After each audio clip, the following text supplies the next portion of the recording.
मध्य प्रदेश के बड़वानी जिले से एक ऐसी प्रेरक कहानी सामने आई है जहां परंपराओं के बीच रहकर भी एक महिला ने आत्मनिर्भरता की नई मिसाल कायम की है। घूंघट में रहने वाली सरिता भूरिया आज अपने गांव की बैंक सखी बनकर न सिर्फ खुद आगे बढ़ रही हैं, बल्कि दूसरी महिलाओं को भी सशक्त बना रही हैं। ये तस्वीरें बड़वानी जिले के छोटे से गांव भागसूर की है, जहां आज भी परंपराओं की मजबूत पकड़ देखने को मिलती है। लेकिन इन्हीं परंपराओं के बीच सरिता भूरिया ने एक नई राह चुनी। 10वीं तक पढ़ी लिखी सरिता अपने ससुराल में घूंघट प्रथा का पालन करती है। घर में बाहरी व्यक्ति आने पर उन्हें घूंघट करना पड़ता है और उनके सामने कुर्सी पर बैठने की भी अनुमति नहीं है। लेकिन इन सामाजिक बंधनों के बावजूद सरिता ने अपने सपनों को रुकने नहीं दिया। मध्य प्रदेश ग्रामीण आजीविका मिशन और हैंड इन हैंड इंडिया के सहयोग से उन्होंने डिजिटल माध्यम से काम शुरू किया। आज सरिता अपने गांव में बैंक सखी के रूप में जानी जाती है। वे गांव-गांव जाकर लोगों को बैंकिंग सेवाएं देती हैं और महिलाओं को आत्मनिर्भर बनने के लिए प्रेरित कर रही हैं। सरिता का सपना था एक दिन ट्रेन में सफर करने का, लेकिन उनकी मेहनत ने उन्हें उससे भी आगे पहुंचा दिया। हैंड इन हैंड इंडिया संस्था ने उन्हें बेस्ट उद्यमी के रूप में सम्मानित किया और आज उनकी महीने की आय 10 से 12 हजार रुपए तक पहुंच चुकी है। घूंघट की परंपरा निभाते हुए भी सरिता भूरिया ने यह साबित कर दिया है कि अगर हौसले बुलंद हों तो कोई भी बंधन रास्ता नहीं रोक सकता। वाकई सरिता भूरिया की ये कहानी न सिर्फ प्रेरणादायक है, बल्कि यह दिखाती है कि बदलाव की शुरुआत कहीं से भी हो सकती है। क्या नाम है आपका? मेरा नाम सरिता भूरिया है।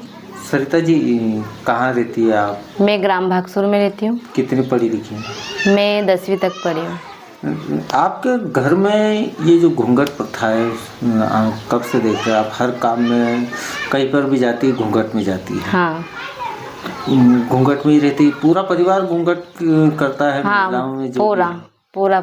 आपकी सास? मेरी सास से लेके जेठानी सब, हम सभी। अच्छा, क्या करते हैं आप? मैं वैसे तो एक गृहिणी हूँ। घर के काम के साथ साथ मेरा कियोस्क है, बैंकिंग का काम। तो बैंकिंग का काम शुरू करने से पहले, तो आप घूंघट में रहती है, तो बैंकिंग का काम शुरू करने से पहले परिवार में विरोध हुआ आपका? हाँ,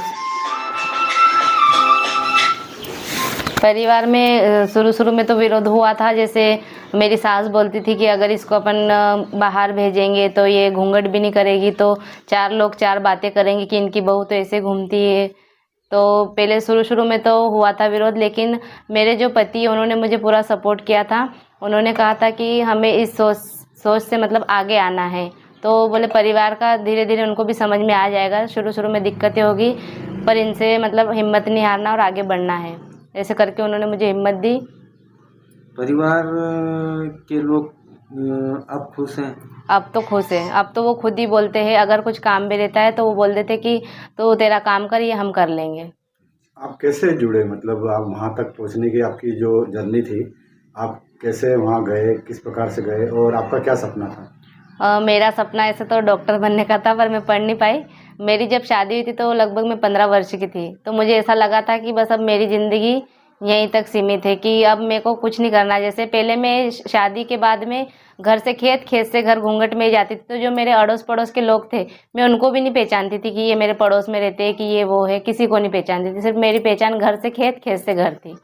लेकिन धीरे धीरे मैं समूह में जुड़ी। समूह में जुड़ने के बाद CRP पे काम करने लगी। फिर धीरे धीरे मेरी मतलब 1GP 1BC में सिलेक्शन हुआ।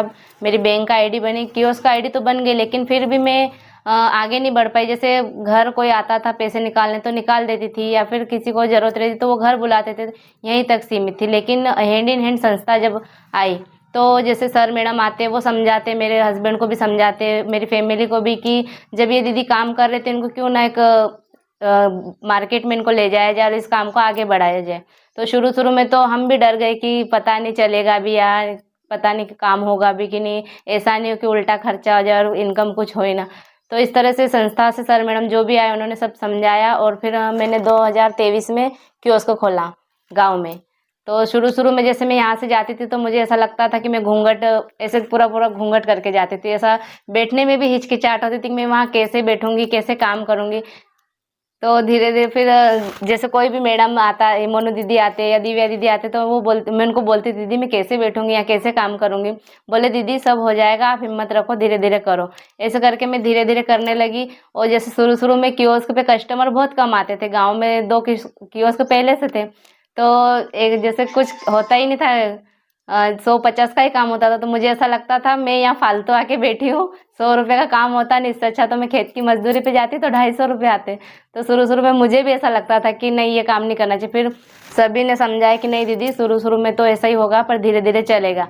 इस तरह से मेरी इनकम जो है 10 से 12 हज़ार रुपये बच जाते आज। 10 से 12 हज़ार कमा। हाँ। क्या और सपना था आपका, कहीं आप कुछ हाँ, मेरा एक सपना था कि मैं कभी मुझे मौका मिले तो मैं ट्रेन में बैठूं, लेकिन ट्रेन मेरे सपने से बढ़कर भी, और मुझे हैंड इन हैंड संस्था से चेन्नई गई थी मैं, वो भी हवाई जहाज में बैठ के। मैंने कभी सोचा नहीं था कि मैं हवाई जहाज में बैठूंगी, लेकिन मैं हैंड इन हैंड संस्था को बहुत बहुत धन्यवाद देना चाहती हूँ, जिन्होंने मेरे सपने से बढ़ के मुझे दिया।